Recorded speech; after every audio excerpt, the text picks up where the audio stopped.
जब इंसान की मौत का वक्त आ जाता है और रूह जिस्म से जुदा होती है तो उसके लिए दुनिया का पर्दा बंद हो जाता है, लेकिन जिंदगी खत्म नहीं होती। इसी नई जिंदगी का नाम आलमे बरज़ख है।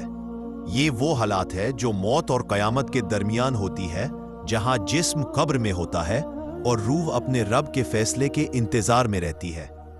जैसे ही रूह निकलती है, नेक इंसान की रूह आसानी से निकल ली जाती है और उसे सुकून और रोशनी महसूस होती है, जबकि गुनाहगार की रूह सख्ती और तकलीफ के साथ निकली जाती है और उसे घबराहट और बोझ महसूस होता है। रूह को फरिश्ते ले जाते हैं और फिर उसे कब्र तक लौटाया जाता है। जब लोग दफन करके वापस चले जाते हैं और कब्र पर खामोशी छा जाती है, तब मुर्दा अपने कदम की आहट भी सुनता है। इसी वक्त कब्र की जिंदगी शुरू होती है। दो फरिश्ते आते हैं और सवाल होते हैं। जो इंसान दुनिया में अल्लाह को पहचानता, नमाज पढ़ता, रसूल सल्लल्लाहु अलैहि वसल्लम पर ईमान रखता रहा होता है, वो जवाब दे देता है और उसकी कब्र में रोशनी भर दी जाती है।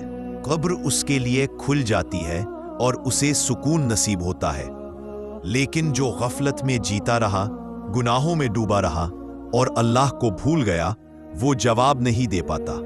उसकी कब्र तंग हो जाती है और उसे अंधेरा और परेशानी महसूस होती है। बरज़ख में मुर्दा सोता नहीं, बल्कि महसूस करता रहता है। नेक रूह अपने अच्छे अमाल की वजह से राहत में होती है और क़यामत के इंतजार में रहती है। उसे वक्त छोटा लगता है। गुनाहगार रूह पर बोझ होता रहता है। तन्हाई और घबराहट उसका साथ नहीं छोड़ती और हर लम्हा भारी लगता है।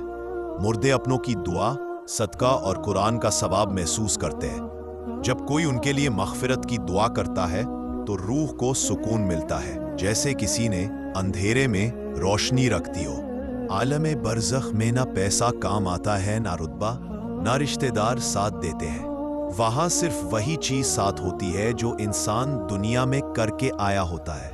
नमाज, ईमानदारी, हया, सब्र और नेकी हो तो कब्र राहत की जगह बन जाती है, और अगर जिंदगी गुनाह, जुल्म और गफलत में गुजरी हो तो कब्र परेशानी का सबब बन जाती है।